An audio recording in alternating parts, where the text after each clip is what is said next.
नमस्कार, मैं हूं मृत्युंजय कुमार झा और हमारा खास शो एहतियात कोरोना के बाद, इसमें आपका स्वागत है। और ये हम इसलिए कह रहे हैं क्योंकि एक बड़ा खुलासा हुआ है। ऑक्सफोर्ड जर्नल की एक रिपोर्ट में ये खुलासा हुआ है कि कोरोना से ठीक होने के बाद भी बहुत सारे ऐसे मामले आए हैं जिसमें लोग हार्ट अटैक की वजह से जिनकी मौत हो गई है। ऑक्सफोर्ड ने अपनी रिपोर्ट में कहा है कि जो लोग गंभीर कोरोना संकट की वजह से अस्पतालों में भर्ती होते हैं, उनमें से 50% लोग ऐसे हैं जो ठीक होने के बाद हार्ट अटैक का शिकार हुए हैं। इस तरह का दावा ऑक्सफोर्ड ने अपनी रिपोर्ट में किया है। तो अब बड़ा सवाल यह है कि जब कोरोना से लोग ठीक हो जाएं, तब किस तरह के एहतियात बरते जाएं, और क्या कोरोना से ठीक होने के बाद सिर्फ हार्ट अटैक का खतरा रहता है या कुछ और गंभीर दिक्कतें होती हैं, और उसके लक्षण क्या हैं, ताकि वक्त रहते आप उन लक्षणों को पहचान पाएं और उसका ट्रीटमेंट शुरू कर पाएं और आप इस गंभीर संकट से बच पाएं। हमारा मकसद आपको डराना नहीं है, लेकिन अलर्ट रहना हम सब के लिए बहुत ज़रूरी है, ताकि हम इस तरह की मुश्किलों में ना फंसें और इस तरह का गंभीर संकट हमारे सामने ना आए। इसी पर आज हम चर्चा करेंगे। हमारे साथ 3 खास मेहमान हैं आज इस मुद्दे पर बातचीत करने के लिए। जाने माने आज एक्सपर्ट हमारे साथ जुड़े हैं। हमारे साथ हैं डॉक्टर नवीत विक साहब, चेयरपर्सन हैं और कोविड टास्क फोर्स एम्स के। हमारे साथ डॉक्टर चंद्रकांत लहरिया हैं, पब्लिक हेल्थ पॉलिसी एक्सपर्ट और सीनियर एपिडेमोलॉजिस्ट हैं, और साथ ही डॉक्टर अश्विनी मेहता हैं, senior consultant cardiology sir Gangaram hospital के। आप तीनों का बहुत बहुत स्वागत है। और मेरा सबसे पहला सवाल नवीत विक साहब आपसे होगा, चूंकि आपने बहुत डिटेल में काम किया है पूरी कोरोना बीमारी के ऊपर कि किस तरह से इलाज का फॉर्मेट इसका होना चाहिए। आप कोविड टास्क फोर्स एम्स के चेयरपर्सन हैं। सबसे पहला सवाल सर मेरा आपसे यही होगा कि क्या आप भी मानते हैं कि कोरोना से ठीक होने के बाद हार्ट अटैक का खतरा रहता है? देखिए, कोरोना ये एक वायरल डिजीज है। इसका मेन इफेक्ट लंग्स के ऊपर होता है। तो जो भी इसमें प्रॉब्लम्स होती हैं, मतलब अगर 1000 मरीज हों तो उसमें से अगर 1000 मरीजों को प्रॉब्लम होगी तो मेन ऑर्गन लंग्स हैं। बाकी ऑर्गन पे कुछ कुछ इफेक्ट होता है पर ज्यादा इफेक्ट नहीं होता है।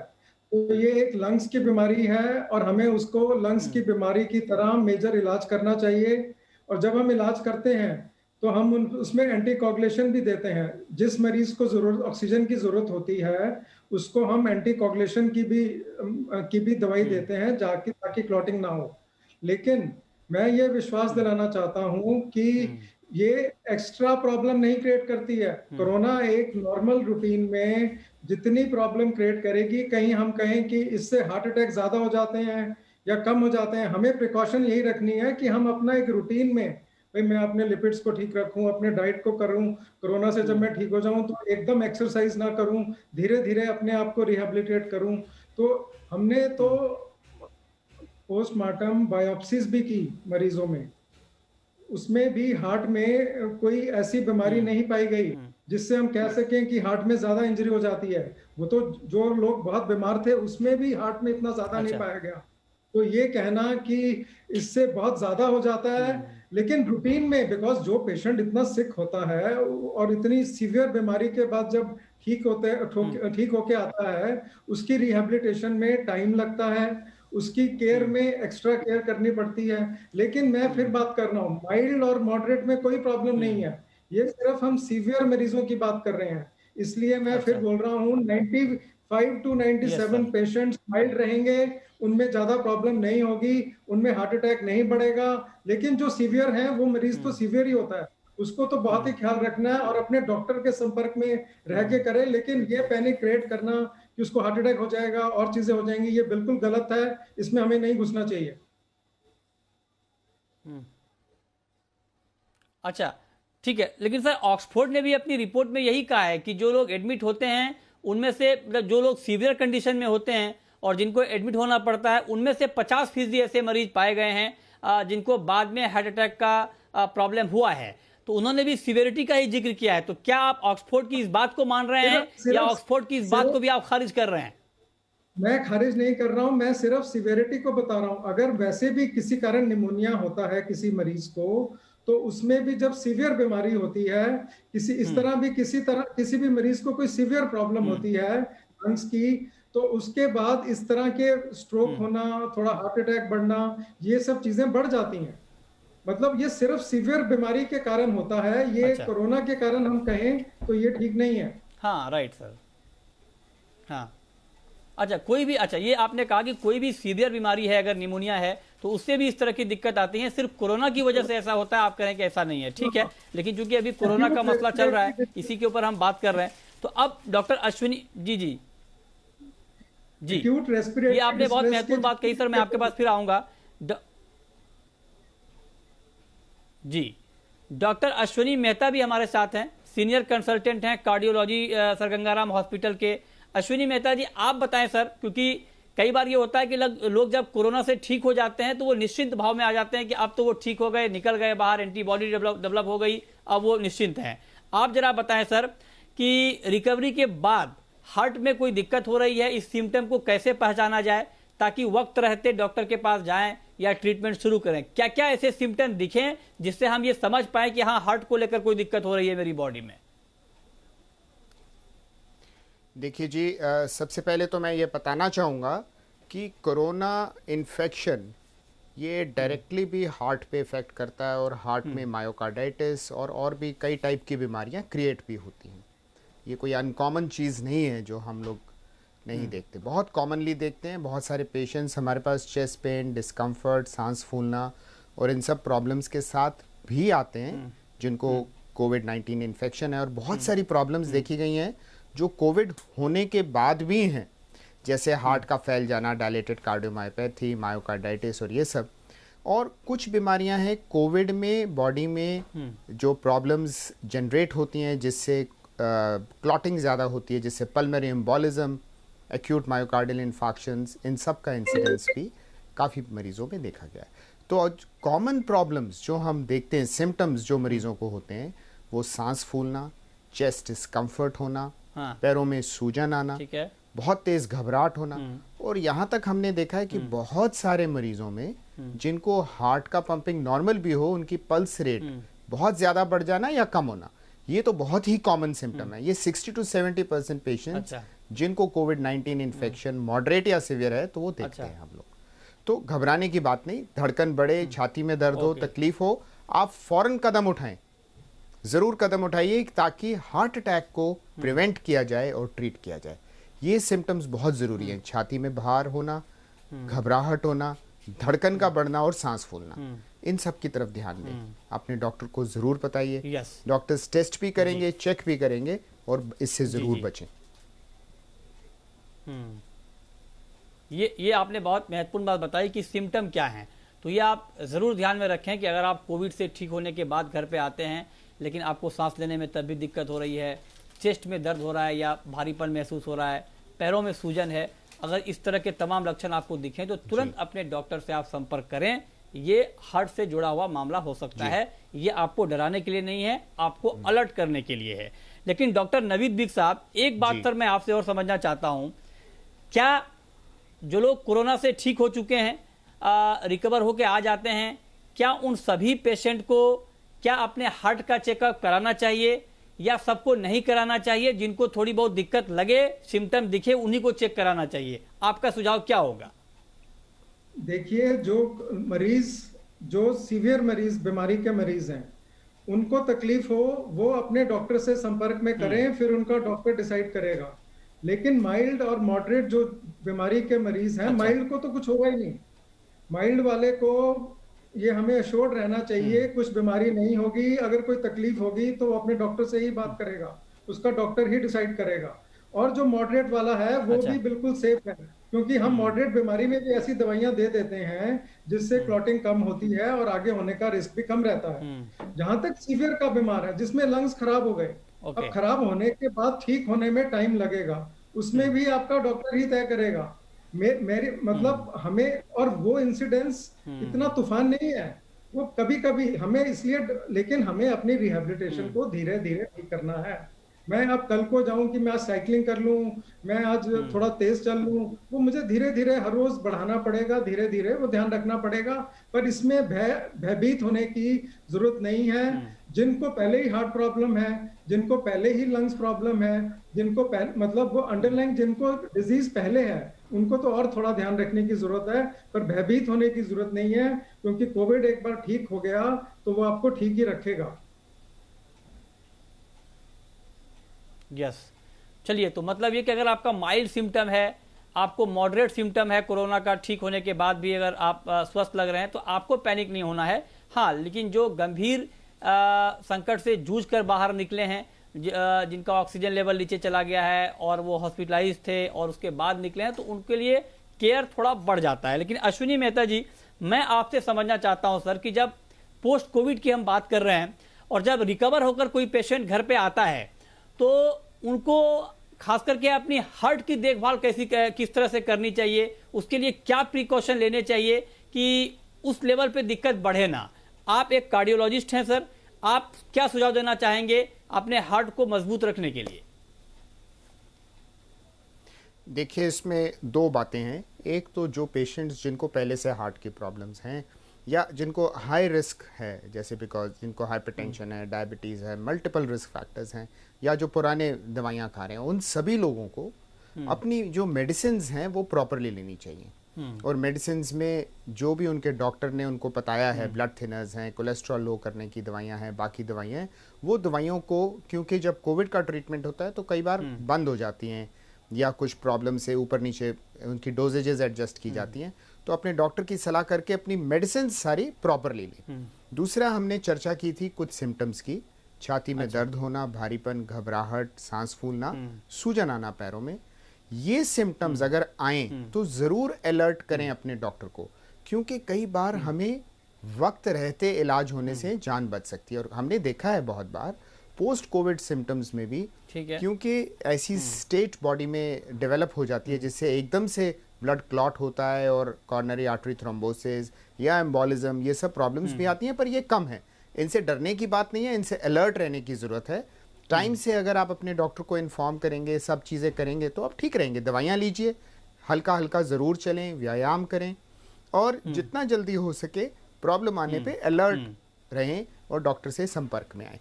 ये 3 चीज़ें करने से ज़्यादातर प्रॉब्लम्स आपकी ठीक रहेंगी, और जो भी बताया गया है उसको प्रॉपर्ली ट्रीट करें। Right sir, right. हाँ, यस, हाँ बिल्कुल, प्रॉपर्ली ट्रीट करें, अपने डॉक्टर से संपर्क करें और इन सिम्टम्स को इग्नोर ना करें। ऐसा नहीं कि चलो अभी दर्द हो रहा है, देखते हैं, वेट करते हैं। बिल्कुल आपको डिले नहीं करना है। हाँ, तुरंत आपको अपने डॉक्टर से संपर्क करना है। हमारे साथ इस बीच डॉक्टर चंद्रकांत लहरिया जुड़ चुके हैं, जाने माने पब्लिक हेल्थ एक्सपर्ट हैं। सर, बहुत बहुत स्वागत है आपका जी बिजनेस पर, चंद्रकांत लहरिया जी। आज सर हम ये बात कर रहे हैं कि पोस्ट कोविड कॉम्प्लिकेशन की वजह से बहुत सारे लोगों को दिक्कतें आ रही हैं। आपने इसके ऊपर बहुत लंबा काम किया है। आप जरा बताएं सर कि कोरोना से रिकवर होने के बाद किस किस तरह की दिक्कतें आती हैं और उन दिक्कतों से किस तरह से बचा जाए ताकि दोबारा कॉम्प्लिकेशन बढ़ ना जाए और दोबारा अस्पताल आने की नौबत ना आए। देखिए, सबसे पहली बात है कि जो कोविड से रिकवरी के बाद हमें ख्याल रखना होगा कि व्यक्ति में कुछ समस्याएं रह सकती हैं। मेरी नज़र में सबसे बेहतर जवाब इसका जो क्लिनिशियन हैं, डॉक्टर बेग बैठे हुए हैं, गंगाराम हॉस्पिटल से डॉक्टर अश्विनी बैठे हुए हैं, वो दे सकते हैं। लेकिन मोटे तौर पर मैं कहूँगा कि हमें सिर्फ एक हेल्थ प्रॉब्लम, जो शारीरिक समस्याएं हैं, उनको ही नहीं याद रखना है, बल्कि मानसिक स्वास्थ्य के बारे में और परिवार के सारे स्वास्थ्य के संबंध में याद रखना होगा। साथ में यह भी जरूरी होगा कि अगर ठीक होने के बाद व्यक्ति घर पर वापस चला जाता है और उसके बाद उसको कोई भी सांस से संबंधित समस्या आती है, अन्य कोई दिक्कत आती है, तो उसको तुरंत अपने जो चिकित्सक जिसने उसको इलाज किया था उससे सलाह मशवरा करने की जरूरत है। अब बस यह नहीं सोचना है कि हाँ ठीक हो गया, अब कुछ नहीं होगा। उसको रेगुलर फॉलोअप करना होगा और उससे संबंध बना के रखना होगा जिसने भी इलाज किया है। लेकिन मैं चाहूंगा कि इसका जवाब जो क्लिनिशियन जो अस्पताल में इसका इलाज कर रहे हैं, जो इसमें शामिल हैं, वो दें, तो उनसे उससे दर्शकों को बेहतर जानकारी मिलेगी। ठीक है, तो बिल्कुल ठीक बात है सर, हम उसी के ऊपर बात कर रहे हैं। लेकिन सर, आपसे मैं एक बात और जानना चाहता हूं चंद्रकांत लहरिया जी, कि आपने एक किताब भी लिखी है, आपने एक बुक भी लिखा है पूरे कोविड क्राइसिस के ऊपर कि जब तक हम जीत नहीं जाते। तो सर, आपने क्या पाया है, आपकी फाइंडिंग क्या है? क्योंकि क्यों ये वायरस जो है हमें ज्यादा परेशान कर रहा है, और खास करके जो दूसरी लहर है इसमें ज्यादा लोग संक्रमित हो रहे हैं, ज्यादा लोग इफेक्ट हो रहे हैं, सिवियरिटी ज्यादा है? आपने क्या पाया है सर, क्यों ऐसा हो रहा है? देखिए, इसका अंतिम मूल्यांकन तो जब हम पेंडेमिक से बाहर आ जाएंगे तभी किया जा सकता है, लेकिन हम साथ में यह भी जानते हैं कि कोई भी वैश्विक महामारी होती है उसकी कई सारी लहरें आती हैं। 1918 से 1920 की जो महामारी थी उसमें भी दूसरी लहर जो पहली और तीसरी चौथी लहरें थी उससे काफी ज्यादा खतरनाक थी। यह वायरस की एक नेचुरल इवोल्यूशन की प्रक्रिया है। हम जानते हैं कि जब शुरुआत में कोई भी नया वायरस आता है उसका संक्रमण कम स्तर पर होता है, जनता उसके बारे में थोड़ी ज्यादा जागरूक होती है, लेकिन जब वो धीरे धीरे खत्म होने लगता है तो जनता फिर से एक आम ढर्रे पर आने लगती है, और उस समय तक वायरस फैल भी चुका होता है। लगभग यही प्रक्रिया और यही परिस्थिति कोविड-19 के दूसरी लहर में हमने देखी है। न केवल भारत में बल्कि दुनिया के सभी देशों में दूसरी और तीसरी लहरें काफी खतरनाक रही हुई थी। भारत में हम देख रहे हैं कि यह बाकी देशों की तुलना में और भी अधिक खतरनाक है। हमारा स्वास्थ्य तंत्र पर काफी दबाव पड़ रहा है, लेकिन यह साधारण प्रक्रिया है। मैं संक्षेप में एक बात और कहना चाहूंगा कि वायरस क्यों और किस तरह से व्यवहार करते हैं, यह 3 बातों पर निर्भर करता है। जो एजेंट या वायरस होता है उसके बिहेवियर पर, मतलब म्यूटेशन हो रहे हैं, उसका प्रसार हो रहा है, इनफैक्ट उसकी ट्रांसमिशन कुछ मामलों में बढ़ रहा है, लेकिन साथ में हमें यह भी याद रखना होगा कि जो ह्यूमन बिहेवियर है उसके ऊपर, और तीसरा फैक्टर है उससे जुड़ा हुआ कि जो एनवायरमेंट एक्सटर्नल फैक्टर्स हैं, कि लोगों को क्या सोच रहे हैं, लोग क्या समझ रहे हैं, और उनको क्या लगता है कि वायरस कम फैलना शुरू हुआ है, लोग बाजारों में जाना शुरू करते हैं। तो 3 और फैक्टर्स को निर्धारित करते हैं कि लहर कैसे फैलेगी। ठीक बात है, ये बहुत ज़रूरी बातें हैं और इन सब बातों के ऊपर ध्यान रखना बहुत ज़रूरी है। हमारे साथ तीनों खास मेहमान बने हुए हैं। नवीद विक साहब, एक बड़ा सवाल सर मेरा आपसे ये होगा कि कोरोना की वजह से जो हार्ट का प्रॉब्लम होता है, जो हार्ट की दिक्कत होती है, क्या ये दिक्कत क्रॉनिक होती है? मतलब मैं ये जानना चाह रहा हूँ कि क्या ये परमानेंट दिक्कत हो जाती है और ताउम्र दवाई खानी पड़ेगी, या वक्त के साथ अगले कुछ महीनों में, अगले कुछ हफ्तों में ये पूरी तरह से ठीक हो जाता है और उसके बाद कोई कॉम्प्लिकेशन हार्ट में बसता नहीं है? क्या कहेंगे सर? देखिए, कोरोना से हार्ट पे ज़्यादा प्रॉब्लम नहीं होती है, ये मैं आपको बिल्कुल स्पष्ट शब्दों में बता रहा हूँ, और ताकि ये क्लियर हो जाना चाहिए एक बार में। 95% ऑफ पेशेंट्स में प्रॉब्लम नहीं होती है। जो सीवियर पेशेंट्स हैं उनको हमें अलग तरीके से ट्रीट करना होता है। लेकिन तो मैं आपको ये थोड़ा एक्सप्लेन इसलिए कर रहा हूँ, मैं आपको बताता हूँ, जो कुछ पेशेंट्स में जैसे डेथ हुई उसमें हमने पोस्टमार्टम बायोप्सी की, हमने लंग्स में की, हमने लिवर में की, हमने किडनी में की, हमने हार्ट में की। तो चारों में हिस्टोपैथोलॉजी हमने देखी कि हार्ट में कितना असर हो रहा है, लिवर में कितना असर हो रहा है, किडनी में कितना असर हो रहा है, लंग्स में कितना असर हो रहा है। तो ज्यादा असर है मेनली लंग्स पे है, लंग्स पे बहुत ज्यादा डिस्ट्रक्शन है। हार्ट में बहुत कम इन्फ्लामेशन है, बहुत कम इन्फ्लामेशन है। लिवर में बहुत कम इन्फ्लामेशन है, बहुत ही कम इन्फ्लामेशन है। और किडनी में जो थोड़ा सा डिफेक्ट होता है वो रिकवर कर जाता है। तो हमें इन चीजों, मैं फिर रिक्वेस्ट कर रहा हूं कि हम, जो हमारे 95% पेशेंट ठीक हो गए हैं वो बिल्कुल ठीक हैं, बिल्कुल स्वस्थ हैं, और वो हमारे सबसे बड़े वॉरियर्स हैं। यस सर,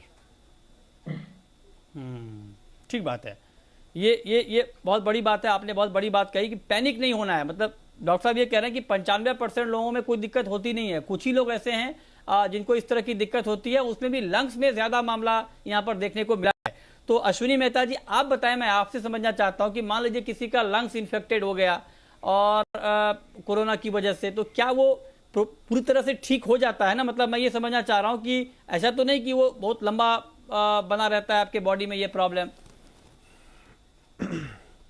देखिए, ये बहुत इम्पॉर्टेंट क्वेश्चन है कि बहुत सारे लोगों को जिनको लंग्स में इन्फेक्शन होती है कोरोना की, उन लोगों को रिकवरी होती है, पर कुछ लोगों में हार्ट में भी ये देखा है और लंग्स में भी देखा है कि कुछ रेजिडुअल डैमेज चलता रहता है। और उसमें पल्मनरी, अगर हम लंग्स को देखें, पल्मनरी फाइब्रोसिस हो जाता है, और उसके लिए भी अब दवाइयाँ दी जा रही हैं कि जिन लोगों को लॉन्ग स्टैंडिंग लंग इन्फेक्शन हुआ है कोविड-19 से, उनको आगे चल के लंग्स परमानेंटली डैमेज ना हो, ऐसा ना हो। ऐसा बहुत रेयर है, लेकिन ऐसा होता है। हार्ट की बीमारियां भी हमने देखी, जो लास्ट पैंडेमिक हुआ उसमें कुछ लोगों को कोरोना इन्फेक्शन हुई, उसके बाद उनका हार्ट का पंपिंग वीक हो गया, मायोकार्डाइटिस डेवलप हुआ, और मायोकार्डाइटिस से कुछ लोग रिकवर करे और कुछ लोग परमानेंटली हार्ट उनका डायलेट हो गया, डायलेटेड कार्डियोमायोपैथी का। डेफिनेटली ये प्रॉब्लम्स हमने देखी हैं, बहुत ज़्यादा तो नहीं पर हैं। पर इससे अगर हम अलर्ट रहेंगे तो हमें बचना है। ये डराने के लिए नहीं है, डरने के लिए नहीं है, अलर्ट रहने की बात है। पर इरिवर्सिबल डैमेज भी देखा गया है, लंग्स में ज़्यादा है फाइब्रोसिस, और हार्ट में भी हम देखते हैं डायलेटेड कार्डियोमायोपैथी है और प्रॉब्लम्स हैं जो बाद में डेवलप हो सकती हैं। और बहुत सारे लोगों को लंग्स की एक्यूट इन्फेक्शन होती है, हार्ट की भी, जिसके साथ साथ एक्यूट मायोकार्डाइटिस बोलते हैं, जो कि प्रेजेंट कर सकता है एरिथमियाज के साथ और बहुत सारी प्रॉब्लम्स के साथ। वक्त रहते ठीक भी हो जाता है, पर ये इंसिडेंस कम है। पर इसको प्रॉपरली ट्रीट करना, प्रॉपरली समझना, आइडेंटिफाई करना ज़रूरी है। जहाँ पे ट्रीटमेंट और केयर फैसिलिटीज़ अवेलेबल हैं, वहाँ पे सब चीज़ें अच्छी तरह से हो सकती हैं। और लॉन्ग टर्म डैमेज होता है, ऐसा नहीं कि नहीं होता है, डेफिनेटली होता है, लंग्स में भी और हार्ट में भी। ठीक है। अब डॉक्टर चंद्रकांत लहरिया साहब, मैं आपसे, चूंकि हमारा आज का टॉपिक यही था कि पोस्ट कोरोना के बाद आपको क्या प्रिकॉशन रखने हैं, लेकिन चूंकि आप जुड़े हैं और आपने ग्राउंड पे बहुत लंबा काम किया है पब्लिक हेल्थ के ऊपर, तो आप जरा बताएं सर कि दोनों के लिए, जो लोग रिकवर हो गए हैं या जो अब तक इन्फेक्टेड नहीं हुए हैं, क्या एहतियात आपके हिसाब से अभी लोगों को लेने चाहिए, क्या प्रिकॉशन लेने चाहिए? क्योंकि जो तमाम चीज़ें पहले बताई गई थी वो सब तो लोगों ने लिया भी और उसमें कुछ लापरवाही भी हुई। आपके हिसाब से आप कुछ नई बात बताना चाहेंगे जो सबको ध्यान में रखना चाहिए इस सेकेंड वेव को थर्ड वेव में कन्वर्ट ना हो, उसको रोकने के लिए?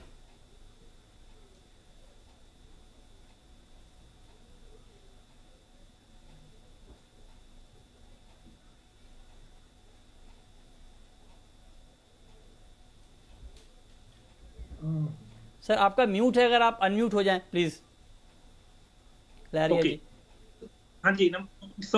कुछ नई बातें अभी जो फिलहाल आ रही हैं कि जैसे देश में टीकाकरण खुल चुका है, तो अगर लोग कोरोना से रिकवर हो चुके हैं और उन्हें 4 से 8 सप्ताह गुजर चुके हैं, तो वो अब टीकाकरण करवा सकते हैं, अपना टीकाकरण कराएं। दूसरी मुख्य बात है कि अभी हम देख रहे हैं कि काफी सारे न्यू म्यूटेंट्स, न्यू स्ट्रेन्स आ रहे हैं और कुछ लोगों में दोबारा से इन्फेक्शन भी देखा गया है। तो इसलिए जरूरी है कि वो सारे एहतियात बरतते रहें, जो किसी भी व्यक्ति को जिसको कोरोना का इन्फेक्शन नहीं हुआ है उसको भी बरतने हैं और वो सारी सावधानियों का पालन करें। साथ में तीसरी बात है कि लोगों को याद रखना चाहिए कि अगर कोई भी लक्षण, कोई भी पुराना उससे उभर के आ रहा है, तो निश्चित समय समय पर चिकित्सक और स्वास्थ्य केंद्रों पर जाके अपना सलाह मशवरा करें। लेकिन मैं एक मुख्य बात पॉलिसी के नजरिए से लाना चाहता हूँ कि देश में इतने सारे नए कोरोना के केसेज आ रहे हैं और उससे लोग रिकवर हो रहे हैं। आने वाले समय में इन लोगों को पोस्ट कोरोना केयर की जरूरत होगी और उसके लिए नए कोविड क्लिनिक बनाने की जरूरत है। चर्चा चल रही है कि जिला अस्पतालों में और मेडिकल कॉलेजेस में केंद्र बनाए जाएंगे, लेकिन मेरा मानना है कि ऐसे केंद्रों को जिला अस्पतालों और मेडिकल कॉलेज के अलावा कम्युनिटी हेल्थ सेंटर और प्राइमरी हेल्थ सेंटर पर बनाने की जरूरत होगी, जिससे लोग अपने नजदीकी स्वास्थ्य केंद्र पर जाकर पोस्ट कोविड केयर के बारे में चर्चा कर सकते हैं। पॉलिसी की नजर से देखें तो इससे एक महत्वपूर्ण बात ये होगी कि जो पीएचसी और सीएचसी, जो प्राथमिक स्वास्थ्य सेवाओं में जो चिकित्सक तैनात हैं, उनको भी पोस्ट कोविड केयर में ट्रेन करने की जरूरत होगी। तो यह मेरा सलाह होगी पॉलिसी मेकर्स और जो लोग इसमें शामिल हैं, इस तरह की ट्रेनिंग। जी, ये आपने बहुत महत्वपूर्ण सुझाव दिए हैं सर। बिल्कुल छोटा सवाल सर चंद्रकांत जी, चूंकि आप जुड़े हैं सर, आपसे ये सवाल ना पूछें तो ये ठीक नहीं होगा। आप बताएं सर, आप लोग आपका अपना पर्सनल असेसमेंट क्या है? क्या 4,14,000 के नंबर पे हम खड़े हैं डेली के? क्या इसको पीक मान लें या अभी और नंबर बढ़ने बाकी है? सर आपका कुछ असेसमेंट है क्या इसके ऊपर? देखिए, इसमें हम काफी सारे सुपर मॉडल्स के माध्यम से भी देख चुके हैं। मॉडलिंग एक गाइडेंस टूल की तरह होता है, वो यह बता सकता है कि हम किस दिशा में जा रहे हैं, लेकिन कोई भी व्यक्ति अगर दावा करे कि वो मॉडल सच है तो यह कहना ठीक नहीं है। लेकिन मैं साथ में यह भी कहूंगा कि अभी हम महामारी की सेकेंड वेव के मध्य में से गुजर रहे हैं। तो इस बात का बहुत कम मायने है कि वो पीक पर पहुंच गए हैं या पीक कब आएगा। मुख्य बात यह है कि जब हम 4 लाख केसेज पर डे देख रहे हैं तो इससे बहुत कम फर्क पड़ता है कि वो 4,40,000 हो जाए या 3,80,000 हो जाए या पीक हो जाए। मुख्य मुद्दा यह है कि हमारे सामने जो चुनौतियां हैं और जो लोग नए केसेज आ रहे हैं उनको स्वास्थ्य सुविधाएं प्रदान की जाएं। इस बात का आकलन बिल्कुल अंत में होगा कि पीक कब था और इसका बिल्कुल एकेडमिक और एपिडेमियोलॉजिकल महत्व है, लेकिन आम जनता के लिए और स्वास्थ्य सेवाओं के लिए इसका बहुत लिमिटेड महत्व है। अंत में कहूंगा कि कुछ सुपर मॉडल्स ने कहा है कि पहले प्रेडिक्ट किया था कि मिड मई में पीक आएगा, कुछ अभी कह रहे हैं कि अब इस समय पीक के आसपास हम चल रहे हैं। लेकिन भारत जैसे बड़े देश में एक सिंगल पीक का कोई मायने नहीं है। राज्यों में अलग पीक आएंगे। हम देख चुके हैं कि दिल्ली, महाराष्ट्र में केसेस कम हो रहे हैं, लेकिन नॉर्थ ईस्ट की तरफ केसेस बढ़ रहे हैं। जी, राइट सर, राइट। बहुत शुक्रिया डॉक्टर चंद्रकांत लहरिया साहब आपका, डॉक्टर नवीद विक साहब आपका और डॉक्टर अश्विनी मेहता जी आपका हमारे साथ इस खास चर्चा में जुड़ने के लिए और डिटेल में बताने के लिए कि पोस्ट कोरोना से ठीक होने के बाद आपको किस तरह के एहतियात बरतने हैं।